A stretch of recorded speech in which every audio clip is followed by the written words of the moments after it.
अज्ञात phone call. रात का तीसरा पहर था।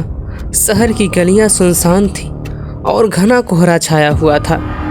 रीना अपने कमरे में अकेली बैठी थी जब अचानक उसके मोबाइल की घंटी बजने लगी। घबराई हुई उसने फ़ोन उठाया।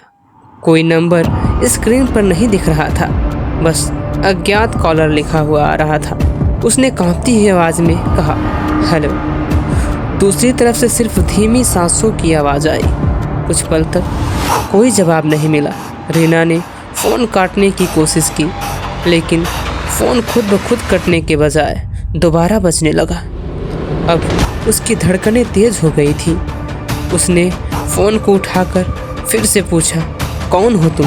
इस बार एक अजीब सी आवाज़ आई, जैसे कोई धीरे धीरे कुछ कह रहा हो, लेकिन शब्द साफ नहीं सुनाई दे रहे थे। रीना ने ध्यान से सुना, पर उस आवाज़ का कोई मतलब ही नहीं था। अचानक कॉल कट गई। रीना ने घड़ी की तरफ देखा। रात के 2:30 बज रहे थे। वह बिस्तर पर लेटी, लेकिन उसकी आंखों में नींद नहीं थी। उसे लगने लगा कि उसके कमरे में कोई और भी है। हर कोने से उसे अजीब सी आवाज़ें आने लगी।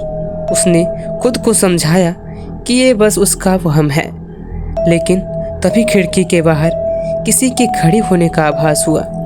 उसने धीरे से पर्दा हटाया, पर वहाँ कोई नहीं था। फिर से फ़ोन बजा। इस बार रीना ने डरते डरते फ़ोन उठाया। मैं तुम्हें देख रहा हूँ। दूसरी तरफ से एक गहरी और भयानक आवाज़ आई। रीना के हाथ से फ़ोन छूट गया। उसका शरीर ठंडा पड़ने लगा। उसने घबराकर कमरे की लाइट ऑन की, लेकिन लाइट नहीं जली। पूरा कमरा अंधेरे में डूबा हुआ था।